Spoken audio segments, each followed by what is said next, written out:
buenas. Muchísimas gracias a todos por estar aquí en este día tan especial. Hace un año, en este mismo lugar, se celebró la poesía de Rafael Cadenas.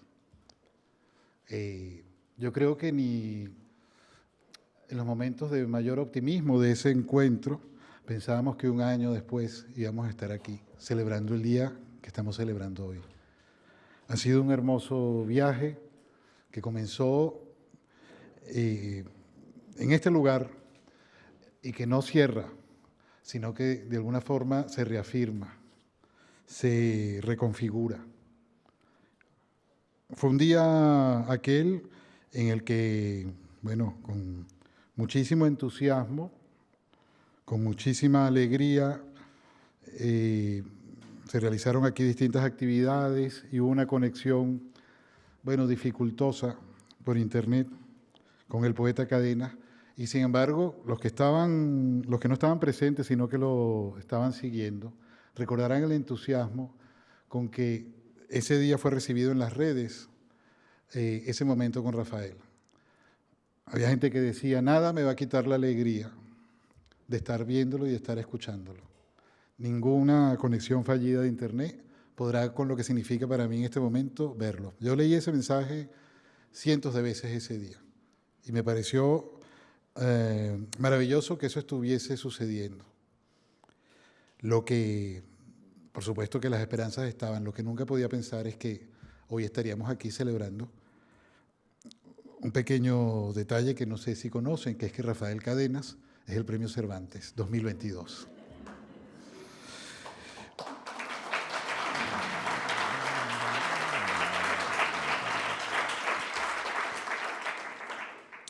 Yo en alguna ocasión, ese día, me tocó escribir un texto y dije que soñaba con escribir esa frase desde hace muchísimos años.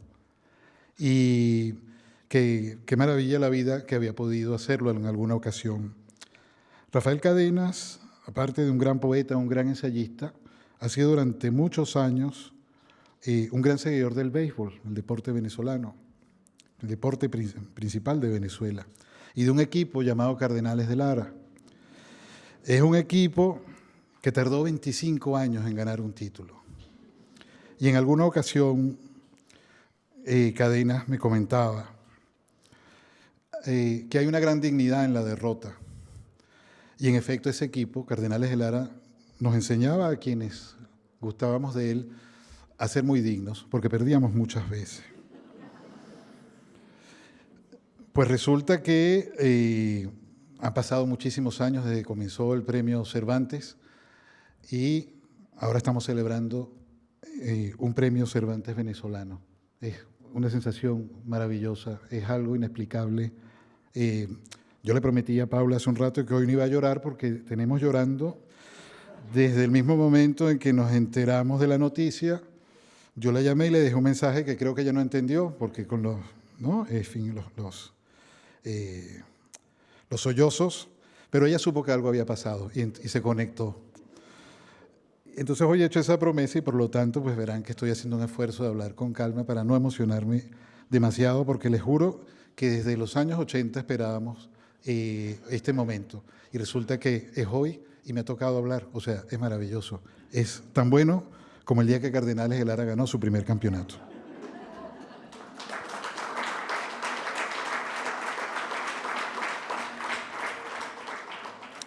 Yo voy a hablar un momento no como persona que trabaja en este instituto, sino como venezolano. Yo quiero agradecer a España la manera en que ha acogido la obra de Rafael Cadenas.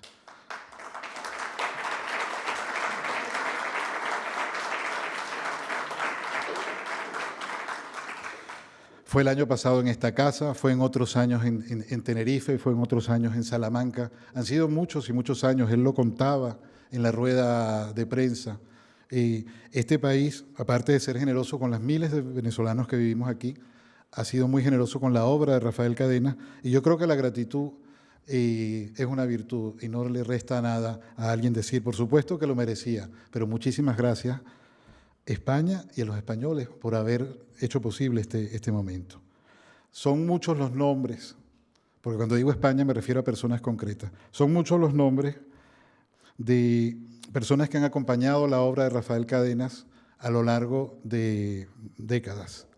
Profesores, investigadores, editores, gestores culturales. Hoy están aquí algunos de ellos que sepan que siempre estarán en el corazón de todos los venezolanos, el cobijo que le han dado a nuestro poeta y que le han dado a sus palabras.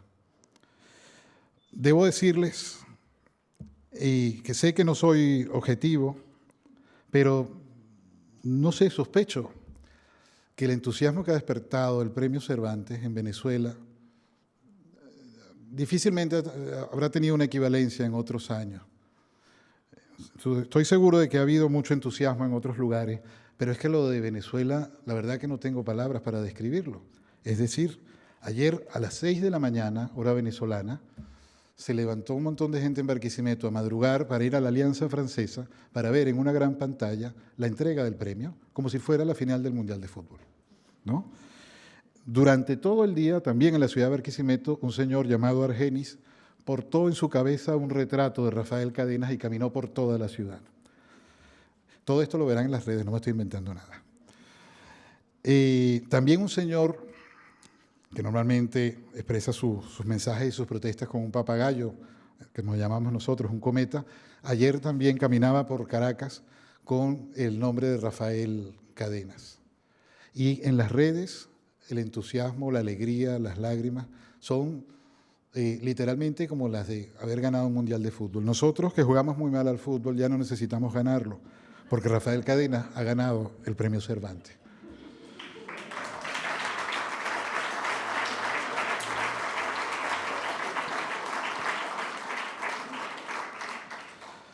Bueno, y finalmente lo que nos hemos convocado hoy aquí para disfrutar de la poesía de Rafael Cadenas, apoyados en 3 de sus lectores. Estamos muy contentos de que nos acompañen Gustavo Guerrero, escritor, editor, María José Bruña, investigadora, responsable de la Cátedra de Ramos Sucre, que desde hace 30 años estudia la literatura venezolana en la Universidad de Salamanca, y Juan Malpartida, también escritor, y que fue director de la revista Cuadernos Hispanoamericanos y que ha generado también a lo largo de los años distintas iniciativas para divulgar la poesía de Rafael Cadenas. Ellos ahora pues van a subir aquí y vamos a tener el privilegio de escuchar a Rafael Cadenas en la voz de sus lectores. Muchísimas gracias, de verdad, qué gran día. La alegría que tenemos todos es infinita y lo veo en esas caras. Yo nunca había visto tantas sonrisas por un premio. Rafael, todo esto es tuyo. Muchas gracias.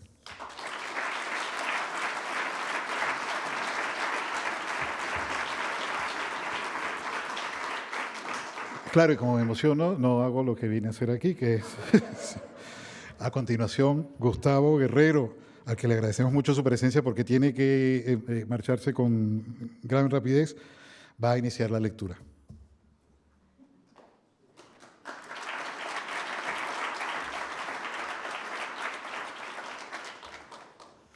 Muchas gracias, Juan Carlos.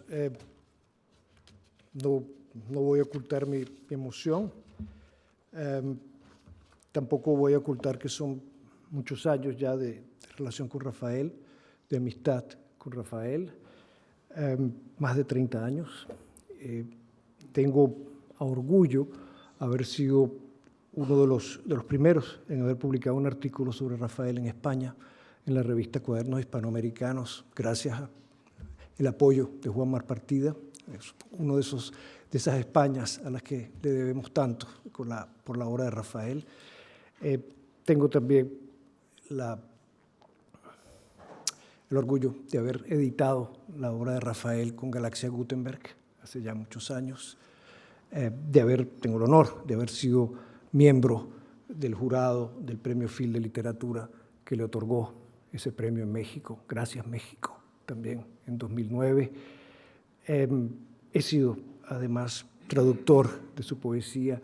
He trabajado con él en un taller colectivo en París, me acuerdo, con Milena, en el que estuvieron, entre otras figuras, Saúl Yurkiewicz, por ejemplo, que acompañó a Rafael en esos años, y nos acompañó también el poeta Emilio Sánchez Ortiz, toda esta gente en París, y Claude Esteban, lo recuerdo, a Claude, traduciendo a Rafael y discutiendo con Rafael. Hay alguna foto que Paula probablemente va a poner allí en la exposición del jueves, donde estamos en pleno trabajo colectivo sobre la poesía de Rafael, que tenía un conocimiento del francés, debo decirlo, muy superior al que ustedes imaginan, y nos sirvió muchísimo en aquel momento como apoyo. En fin, tengo el recuerdo de Rafael y Milena cuando fueron huéspedes en mi casa en los años 90. No olvidaré jamás las tardes que pasé también en La Boyera con Silvio, con Paula, con las muchachas, con Milena tantas veces, y las caminatas con Rafael hasta los columpios para caminar y conversar un poco. Tampoco olvidaré nuestros paseos por París en los años 90, ni esas conversaciones en la FIL de Guadalajara que algún cronista describió como conversaciones secretas, porque decían de qué hablarán Gustavo Guerrero y Rafael Cadenas en la FIL. Y en realidad hablábamos de todo, y sobre todo huíamos de los periodistas, que es lo que Rafael más temía en ese momento. Voy a tratar de leer, apoyándome en todos estos años de recuerdos, de risas y de momentos memorables. Voy a leer 3 poemas en homenaje al poeta y al amigo. De todos los textos que tengo de Rafael, tengo una carta muy hermosa de los años 90 que me dejó en casa cuando se marchó con Milena, luego creo que viajaban a Bélgica o algo así. Una carta que termina con estas palabras: la generosidad nunca tiene precio. Y esto yo quiero devolvérselo hoy a Rafael, decirle 1000 gracias por toda la alegría que nos has dado a todos, esa generosidad con que nos has entregado este premio, con que nos has entregado esta inmensa alegría colectiva. Creo que nunca tendrá precio tampoco, Rafael. 1000 gracias.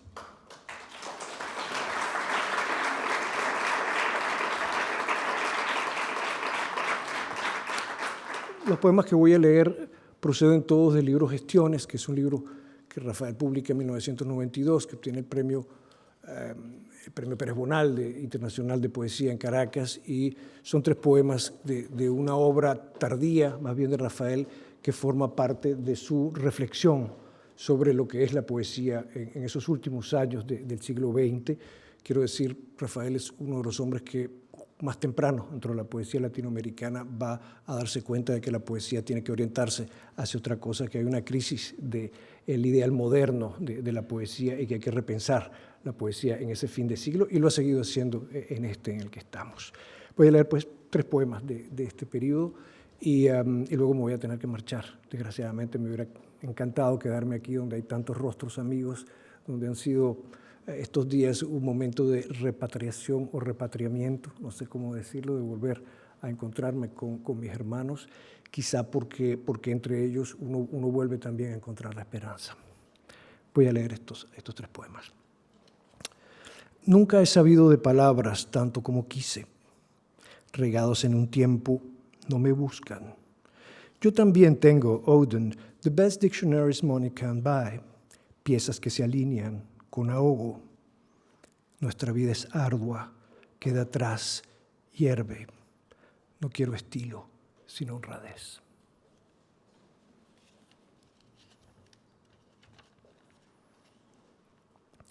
Los hados nos dieron una lengua noble, como un buen vino de bodegas medievales. Los poetas están entre los encargados de custodiarla. Pero yo me afano lentamente junto a los artesanos por hacerme digno. Con ellos se es menos exigente. Solo se les pide que no la deshonren. Ya eso es bastante para quien no nació rico ni sabe asirse a las palabras. Una labor sin pretensiones, un trabajo de taller que preserva el bien recibido y lo entrega a otras manos en el estrépito.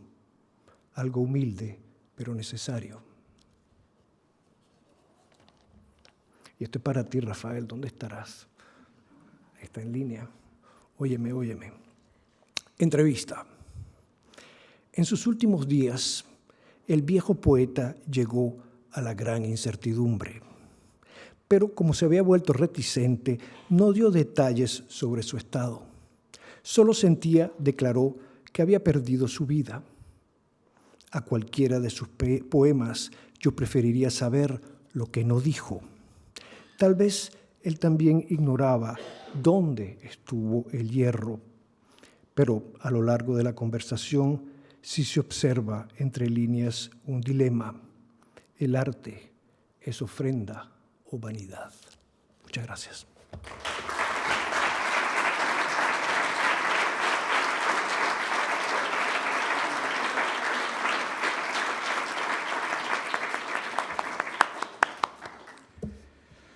Muchas gracias, Gustavo, y buen viaje.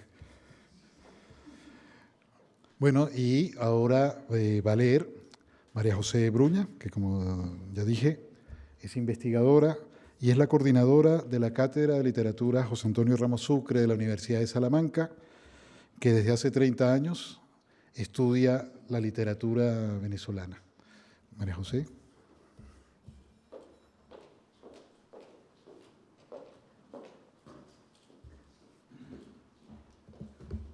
Bueno, buenas tardes. Muchísimas gracias, Juan Carlos Méndez Guédez. Gracias al Instituto Cervantes por abrir este pequeño espacio para la Cátedra de Literatura Venezolana José Antonio Ramos Sucre, adscrita al Departamento de Literatura Española e Hispanoamericana de la Universidad de Salamanca y que ha sido durante estos casi 30 años, se cumplen precisamente en el 2023 los 30 años de existencia de la cátedra, lugar y espacio de acogida de críticos, de todo el talento crítico y creador de Venezuela. La primera vez que yo escuché a Rafael Cadenas en la Universidad de Salamanca fue allá en el año 1997, cuando la fundadora de la misma, Carmen Ruiz Barrionuevo, coordinadora en ese momento, fundadora, por supuesto, junto al narrador José Balza, invitó a Rafael Cadenas a leer y a hablar sobre lenguaje, sobre poesía, junto a Eugenio Montejo y a Lázaro Álvarez.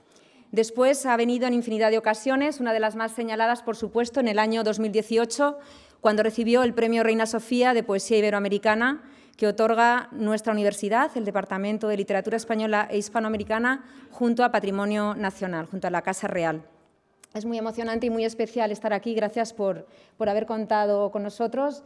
En representación de la Universidad de Salamanca, realmente quiero transmitir mi emoción por acompañarles hoy.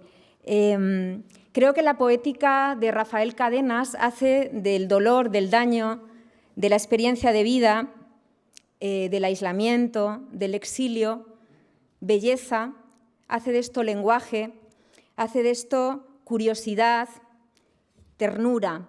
A veces de lo difícil, de los obstáculos, nace la vida y nace la indagación en la vida y en el lenguaje, como decía.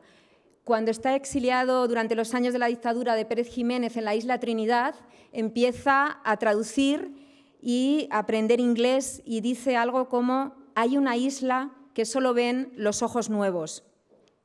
La poesía de Rafael Cadenas es una poesía de enorme exigencia, aunque puede tener apariencia de sencillez, de transparencia, como adelantaba Luis García Montero. Nada que ver con la hondura y la profundidad con la que experimenta y con la que se adentra, como digo, no solamente en la realidad, en la vida, sino también en el lenguaje. Es una poesía de lenguaje y consciente de su insuficiencia. Hay también una frase que me gustaría recordar de Cadenas, porque creo que refleja muy bien su poética, y es: la poesía hace más viva la vida. En su trayectoria se aprecia una evolución hacia un mayor aquilatamiento, una depuración formal, un despojamiento que se nutre de lecturas como la de Machado, como la de Walt Whitman, como la de Basso. Está muy influido, sobre todo en los últimos libros, por el orientalismo, por el budismo zen, el taoísmo, esa ida hacia la condensación, hacia la precisión, hacia la palabra justa y lacónica, hacia ese pensamiento muy cercano al haiku y también a la mística occidental, no exclusivamente a la oriental. Bueno, sin más, voy a leer 3 poemas de 3 libros muy distintos, de Una isla, el primero, este poemario del año 1958. Si el poema no nace, pero es real tu vida, eres su encarnación. habitas en su sombra inconquistable. Te acompaña, diamante incumplido. El segundo poema es del libro Memorial del año 1977 y es esta joya. La palabra no es el sitio del resplandor, pero insistimos, nadie sabe por qué. El tercer poema del libro En torno a Vaso y otros asuntos, del año 2016, Cima.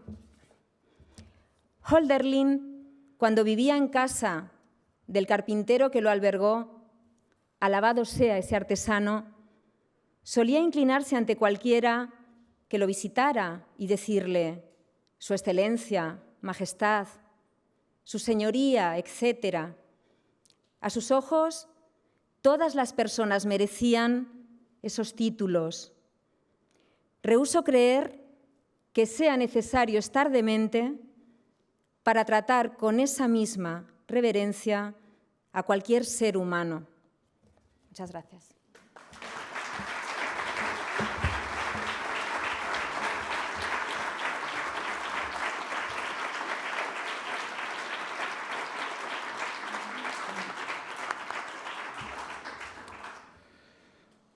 Muchas gracias.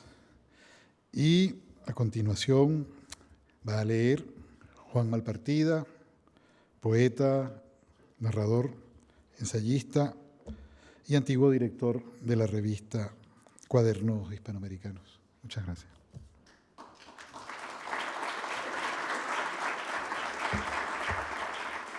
Buenas tardes. Yo iba a leer 3 folios, pero en homenaje a Rafael Cadena lo he dejado en 1. No por cicatería, naturalmente, sino por ser más exacto, algo que ha caracterizado en realidad a todo buen poeta y, naturalmente, como buen poeta que es, a Rafael Cadena. Y luego le leeré 2 poemas, un poco más largos que los precedentes, pero no mucho más. Hay poetas, ya sean movidos por un ánimo exultante o de crisis, que escriben desde un lenguaje sostenido por la tradición. Otros, como es el caso de Rafael Cadenas, sienten desde el principio la lengua como problema y, como no menos problemática, la situación del poeta. En el caso de Cadenas, la situación tiene que ver con la posibilidad de la poesía para situarnos ante una recta visión del mundo. O dicho de otro modo, es una búsqueda de una inocencia primigenia, que no necesariamente se halla en un estado determinado de la humanidad, sino que es una posibilidad latente, ahora, en ti, en mí. Una inocencia inherente siempre a la hora. Para el poeta venezolano, el mundo natural y el mundo de imágenes de nuestros sueños forman parte de una misma naturaleza, aunque solo sea para la imaginación poética.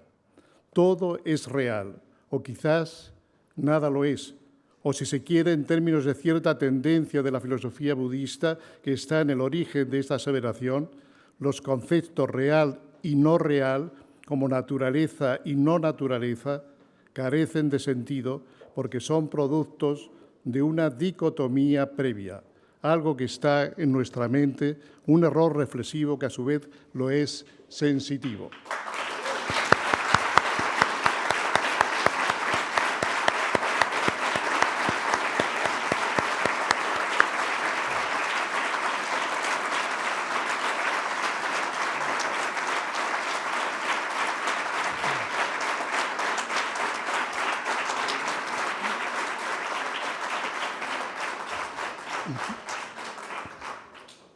Bueno, ahora con el poeta presente, pues continúo el breve texto. Desde el inicio de su obra, Cadenas ha vivido como problemática la relación con el yo y ha querido derribarse, ser omisión para renacer. Como poeta, se ha acercado al mundo desde una carencia de palabras, es decir, que ha percibido el silencio antes que la proliferación verbal. No sé si cuando vemos el mundo sin palabras lo vemos tal cual es. Me temo que no, pero sí creo con Cadenas que las formas de ver y de decir han condicionado lo que vemos hasta el punto en ocasiones de no verlo. Y urge entonces una reiniciación que pasa por la crítica del lenguaje poético, que en el caso del poeta venezolano pasa por la cortedad del decir, de la que hablara con gran lucidez otro gran poeta, José Ángel Valente. Un verdadero poeta, al menos en el sentido de Cadenas, parece fundar su escritura desde el reconocimiento de su voz, que es engendrada a su vez por un vacío o una ausencia. Ese mundo presentido no verbal. Déjate tomar de la mano por lo inoído, escribe Cadenas apelando, por un lado, a la idea de inspiración que escucha lo que el poema quiere decir y no el dictado del poeta, y por otro, a la necesidad de escribir contra la costumbre y lo sabido. Un no saber asiste al poeta, siempre que sepa reconocer lo que encuentra. La poesía de Cadenas, en su extremo, es una búsqueda del desaprendizaje y en este sentido supone una crítica. Por otro lado, al situarse en la atenuación del espacio y de las palabras, apela a un aprendizaje de la contemplación, o mejor dicho, a una suerte en los mejores momentos de percepción de lo indecible. Ese extremo es el del testigo, es a su vez un vigía que ante lo callado no tiene más remedio que dejar sin levantar la voz unas pocas palabras por las que el poeta se sostiene en el tiempo y tal vez sin saberlo nos sostiene a nosotros. El primer poema dice así: el viaje era un modo de oír. Yendo y viniendo entre idiomas, la mano buscaba, segura, el trazo real, lejos de las ruinas de la época, la sobria caligrafía que rebasa el lamento. Letras en el centro del miedo para llevarnos más allá. Tú, tan terrestre, supiste pronto que nadie te esperaría en ninguna estación, en ningún muelle, en ningún terminal. Todo en aras del poema. Ellas no permanecían. Todo lo quisiste efímero. Vida de tránsito y sílabas que arden. Todo una vez, solo una vez, lo dijiste. Trabajada austeridad, nunca el derroche de los vocablos relucientes a los que una boca irreal se obliga. Lo tuyo era resonar después, siempre después, como poderosa demanda. Y el segundo y último, la demasía de asentir, el fasto de asir, no reteniendo como manos que olvidan, el discurso humilde, el del alma a punto, temblorosos sucesos. Nos labran, nos erigen, nos deshacen para de nuevo levantarnos más firmes a pesar de recaídas, extravíos, distracciones, los usuales desvíos que tú supiste eludir con férrea suavidad, desmesurado obrero.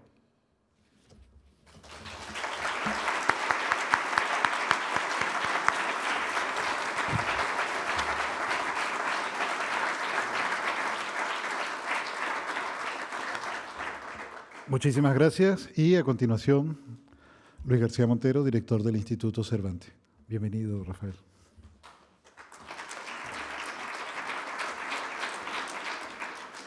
Bueno, quiero darles una vez más las gracias desde la emoción que ha supuesto para el Instituto Cervantes poder sumarnos a todos estos homenajes a Rafael Cadenas, la emoción que supone, como ya comenté antes, recibir el legado de Rafael en nuestra caja de las letras.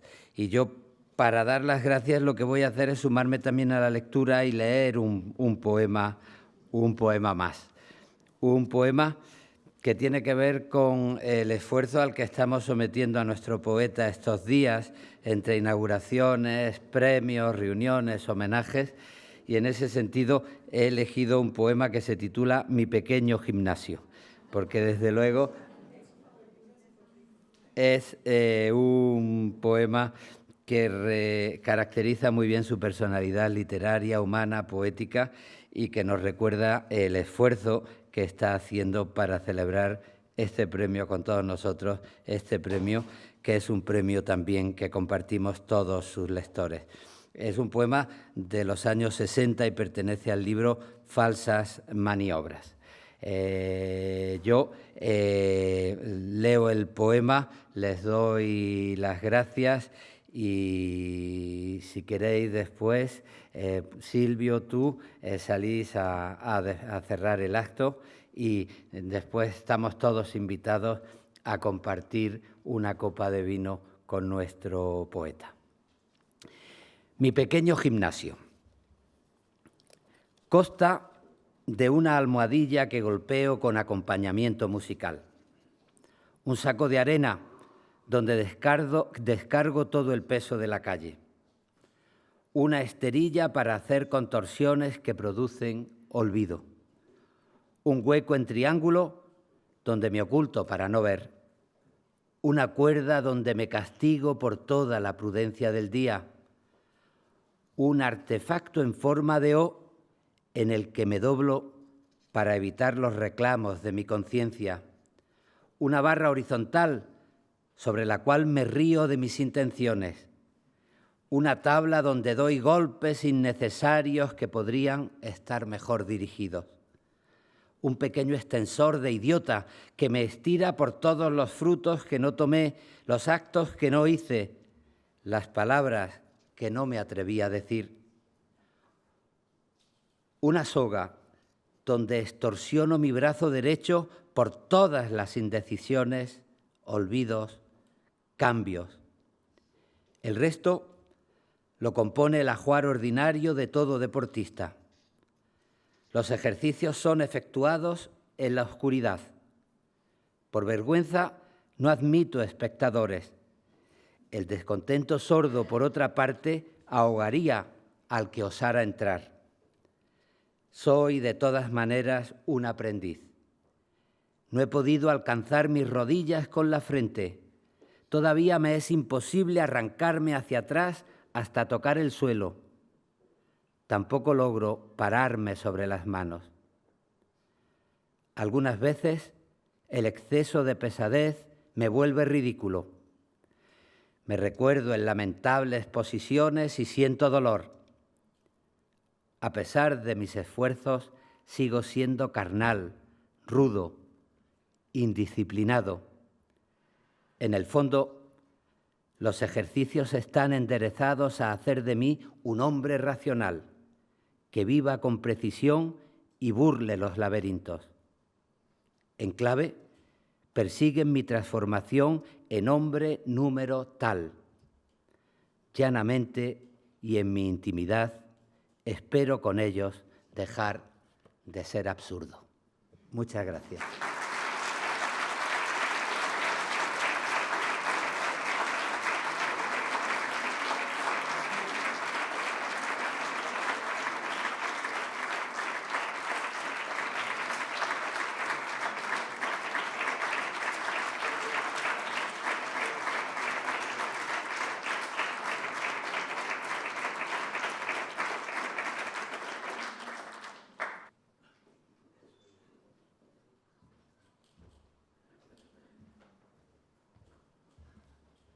Bueno, no tengo más que decirles que aquí queda parte del legado que ha traído. No vamos a hacerlo bajar a la caja. Creo que sí, puedo decirles que en el legado están, lo puedo enseñar, no sé, Luis, se me ocurre qué es lo que vamos a hacer y luego firmaremos, porque me parece importante, los lentes. Y ha aceptado darnos Esto hemos tenido que arrancárselo porque le cuesta mucho dar las hojas. La penúltima o antepenúltima versión del discurso de ayer que corregimos con correcciones y creo un resumen de un libro con la máquina de escribir. Y el libro lo llamó Intento de resumen del libro El nuevo rostro de Dios, ediciones Tema de Hoy de Madrid. Y es El nuevo rostro de Dios de Enrique Miret Magdalena. Entonces, son algunas de las cosas que viene trayendo, que esta terminó de gestarse progresivamente aquí en Madrid y esta la trajo y tiene ya un tiempo. No sé cuánto podrías darle. ¿Tú recuerdas de qué época es este resumen? ¿Qué año? ¿De tu época cuando dabas clases? No importa, no lo vamos a hacer sufrir. En todo caso, queríamos dejarle un manuscrito con la máquina de escribir. Y lo vamos a dejar escrito y firmado, pero por ahora no lo hagamos sufrir más, no sufrimos más nosotros. Luis, gracias. Gracias a todos, gracias a los amigos. Y salud.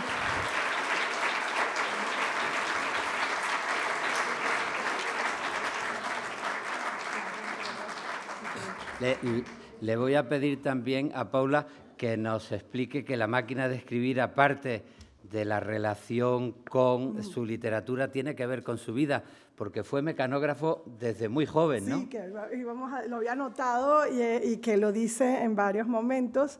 Su abuelo lo tomó como secretario a muy temprana edad y hacia los 14 años, además de iniciarlo con lecturas como el del Quijote, también lo puso a escribir a máquina y siempre me sorprendió. Creo que es una de las únicas cosas que sabía hacer rápido. Lo demás nunca. Y a mí me metieron, cuando ya existía la computadora, mi madre y mi padre insistieron en meterme en cursos, ¿cómo le llamamos?, de dactilografía. Y aprendí a escribir a máquina, a escribir muy rápido, a finales del siglo XX, cosa que me permite escribir bastante rápido, pero en realidad mis hijos dicen que escribo muy lento con los teclados del teléfono. Muy bien. Pues muchísimas gracias a todos ustedes.